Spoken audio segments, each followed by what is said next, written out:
Which do you think is more lethal? Extreme cold or extreme hot? Now let's think about it. In extreme cold, we can wrap ourselves in a blanket, sit near a fire, and sip hot chocolate to bring our body temperature back to normal. But when in an extremely hot situation, we can drink water, we can drink ice water, we can remove our clothes. But if we aren't cooling down, we can't remove anything more. Whereas when we are cold, we can keep on increasing the layer of blankets. So I feel extreme hot is more lethal. But you know, there are actually 20 times more death in cold weather than in hot weather. So in today's Bio World, we're going to learn about how our body adapts to changing temperatures.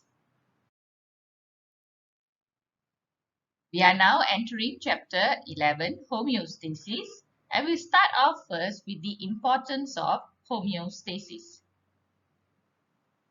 Homeostasis, by definition, is a process that helps maintain physical and chemical factors in the internal environment at a constant and optimum condition. But what do we mean by physical and chemical factors, internal environment, and optimum condition? Examples of physical factors include body temperature and blood pressure, while examples of chemical factors include blood glucose concentration, blood pH, and blood osmotic pressure. So you can see the internal environment is all about blood, but also includes the lymphatic fluid in our lymphatic system. Each one of these factors have an optimum condition. For example, the body temperature is optimum at 37 degrees Celsius, blood pressure at 120 to 80 millimeters of mercury, blood glucose concentration must contain for a healthy person at 6 millimoles of glucose per liter of blood. pH of our blood should be about 7.4, and our blood osmotic pressure, which is a balance between the amount of water and salt in our blood, should have 300 milliosmoles of solutes per liter of blood.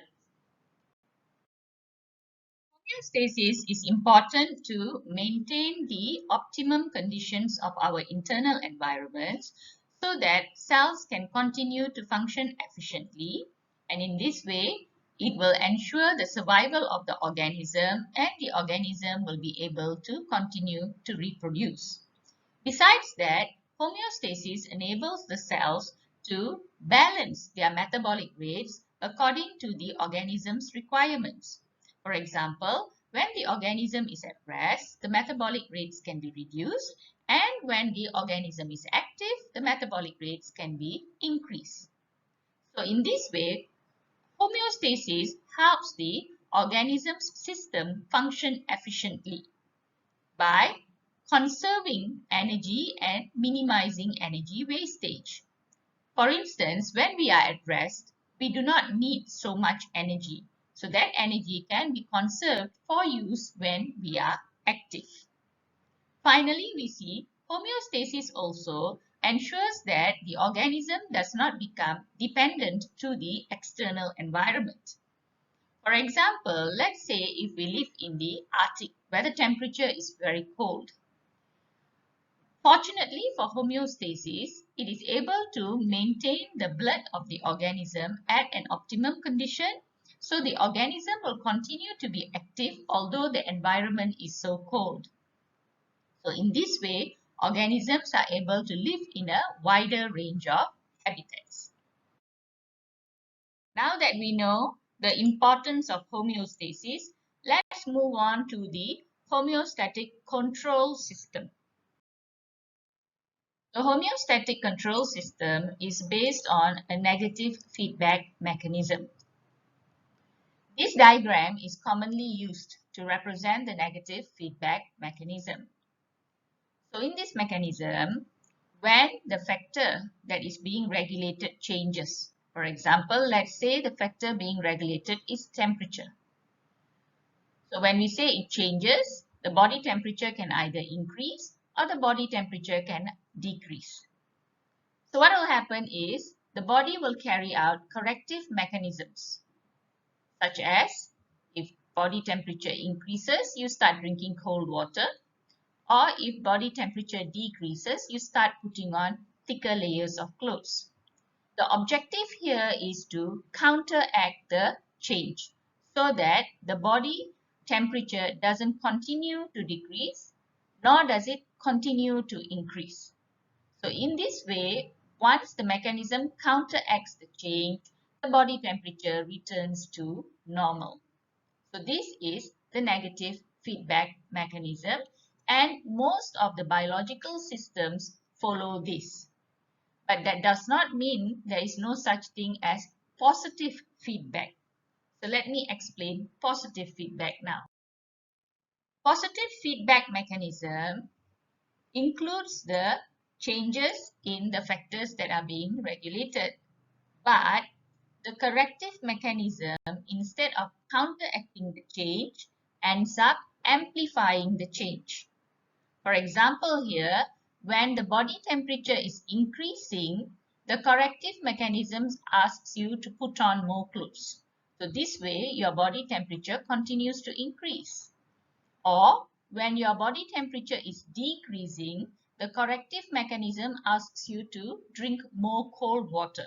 So your body temperature continues to decrease.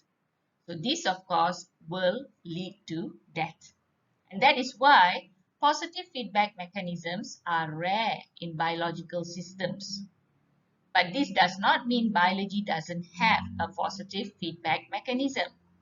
You have previously learned about positive feedback mechanism when we studied propagation of impulse involving the influx of sodium in the axon, and during parturition involving the production of oxytocin.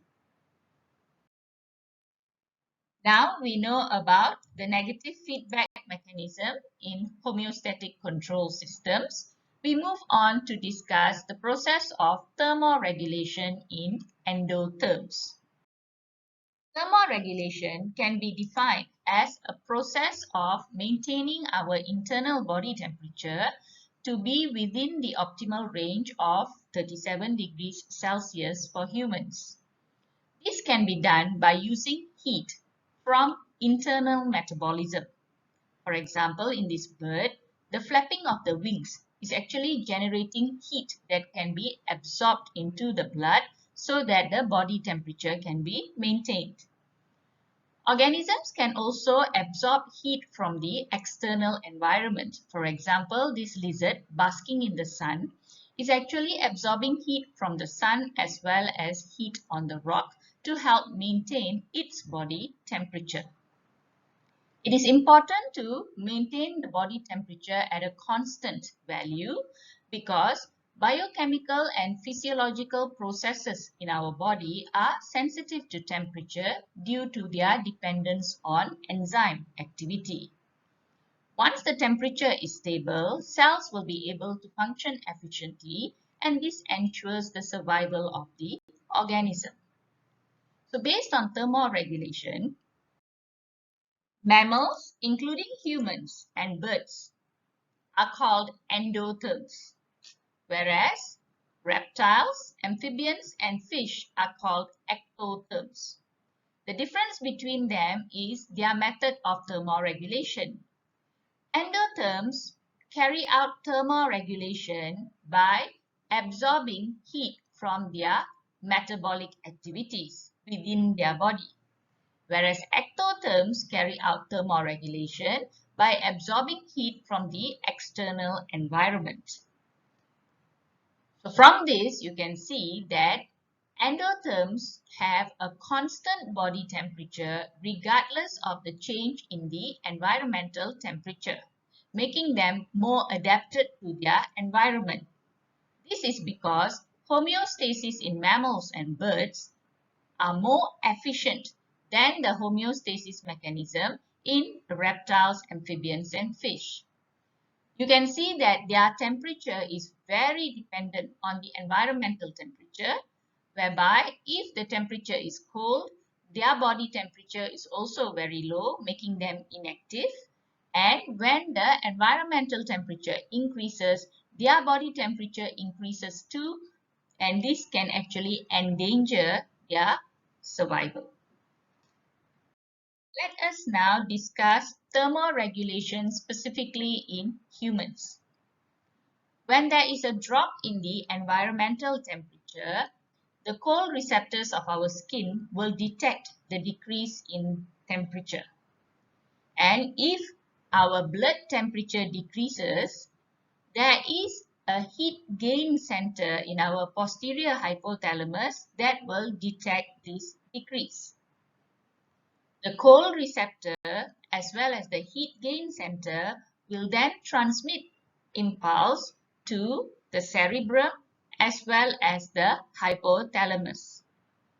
The cerebrum then will instruct behavioral response in the human to help increase the body temperature, while the hypothalamus will control physiological responses.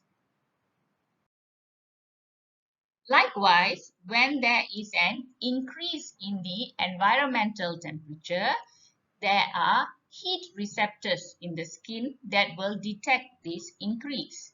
And when the blood temperature increases, the anterior hypothalamus will have a heat loss center that will detect the increase.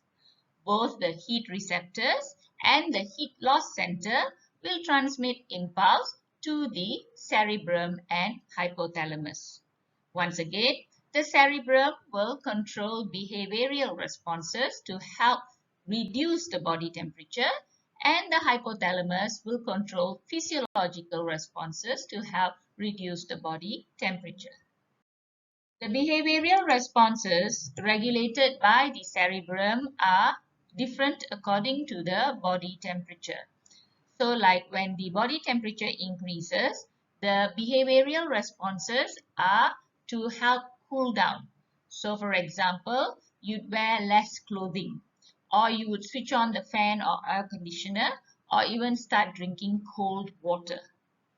Whereas when the body temperature is decreasing, the behavioral responses will include drinking something hot, standing closer to a fire source, or putting on warmer clothing. Let's now look at the physiological responses. The hypothalamus controls physiological responses. These responses involve three organs, that is, the skin, the endocrine glands, that is, the thyroid gland and the adrenal gland, and skeletal muscles. Start by looking at the first organ, that is the skin. Here are the hot and cold receptors that can detect change in environmental temperature. Over here, we have the blood vessels under our skin, that is the arteriole, and the branches of the arteriole, that is the capillaries. Here is actually a tiny little erector muscle that controls the movement of the hair follicle. And this here is the sweat gland that will produce sweat. The hypothalamus will stimulate the erector muscles depending on the body temperature. So when we are cold, that is when the body temperature decreases, the hypothalamus will stimulate the erector muscle to contract. When we are hot, that is when the body temperature increases, the hypothalamus will not stimulate the erector muscle, so the erector muscle will be relaxed. When these muscles are either contracted or relaxed, they affect the hair follicle. When erector muscles are contracted, the hair follicles become upright. And when the erector muscles are relaxed, the hair follicles will lie low onto the skin. The advantage of having hair follicles upright is that a thick layer of air becomes trapped in the hair. Air is a good heat insulator. So, the body heat now is insulated from escaping to the cold environment. So, the body heat remains trapped inside the body, helping to keep the body warm. Now, when we are hot, the hair follicles lie low, and in this way, there will be a very thin layer of air trapped. So this enables heat from our body to escape to the environment by radiation very easily. When the heat leaves our body, we cool down faster. The hypothalamus can regulate the diameter of the arteriole. This is possible because the arteriole has smooth muscles. So when the hypothalamus stimulates the smooth muscles to contract, the arteriole will vasoconstrict. And when the hypothalamus stimulates the smooth muscles to relax, the arteriole will vasodilate. Vasoconstriction is when the arteriole shrinks. Since it moves away from the skin, the individual will appear pale. This is useful when your body temperature is decreasing because when the blood vessels are away from the skin, heat will remain trapped in the body and keep the individual warm. In contrast, vasodilation is when the arteriole expands. So when the arteriole expands, it moves closer to the skin surface. So in this way, the person's skin will appear reddish. The advantage of vasodilation when your body temperature increases is that heat from the blood can now easily escape to the environment through the process of radiation. So this will provide the individual with a cooling effect which will help decrease the temperature. Part of the skin that helps in thermoregulation is the sweat gland. Now, if your temperature is decreasing, sweat gland will not be stimulated since it is not going to help increase body temperature. However, if your body temperature is increasing, the sweat gland will be stimulated by the hypothalamus. So, the sweat gland will begin to produce sweat, which will then come out of the sweat pore and be able to evaporate. When sweat evaporates, it absorbs heat from the body to turn into vapor. In this way, heat will be lost from the body and this gives the individual the cooling effect which will help bring down his temperature. Besides the skin, the endocrine glands are also involved in thermoregulation. The thyroid gland that secretes the hormone thyroxine and the adrenal gland that secretes the hormone adrenaline help to increase the body's metabolic rate and in doing so help to generate more heat. So this is very useful to those whose body temperature is decreasing. So in a person whose body temperature decreases, the thyroid gland and the adrenal gland are stimulated. Whereas in individuals whose body temperature is increasing, the thyroid gland and adrenal gland are inhibited. The final effector involved in thermoregulation is the skeletal muscle. When skeletal muscles carry out involuntary contraction, shivering occurs, and shivering can help to generate heat. In individuals where the body temperature is increasing, shivering is unnecessary. However, for individuals whose body temperature is decreasing, shivering must occur to help generate heat and increase the body temperature. Now that we understand thermoregulation, let's return to the question as to whether hypothermia, extreme cold, or hyperthermia, extreme heat, is more lethal. This graph shows us changes in the metabolic rate as the environmental temperature changes. Let's take this line to represent the basal metabolic rate. Humans are able to maintain this metabolic rate between the temperatures of 32 degrees Celsius and 41 degrees Celsius. This range is the thermoneutral zone where negative feedback is carried out. However, 32 degrees Celsius is also known as the low critical temperature and 41 degrees Celsius as the high critical temperature. When the environmental temperature goes below 32 degrees Celsius or goes above 41 degrees Celsius, the human metabolic rate begins to increase.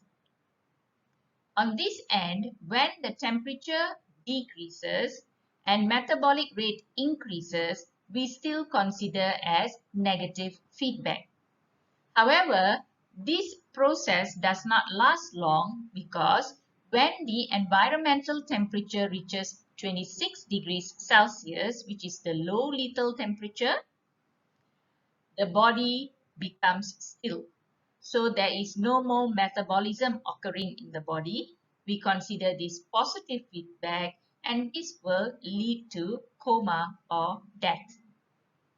Likewise, on this end of the graph, the metabolic rate will increase up to 43 degrees Celsius, which is considered the high lethal temperature.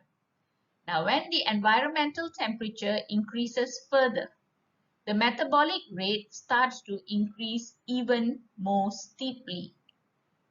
This will of course lead to positive feedback because the body temperature is already increasing and higher rates of metabolic rate is going to generate far more heat. This will lead to coma and death. So it looks like both hypothermia and hyperthermia are lethal, but on planet Earth, it is more common for the environmental temperature to decrease rather than increase.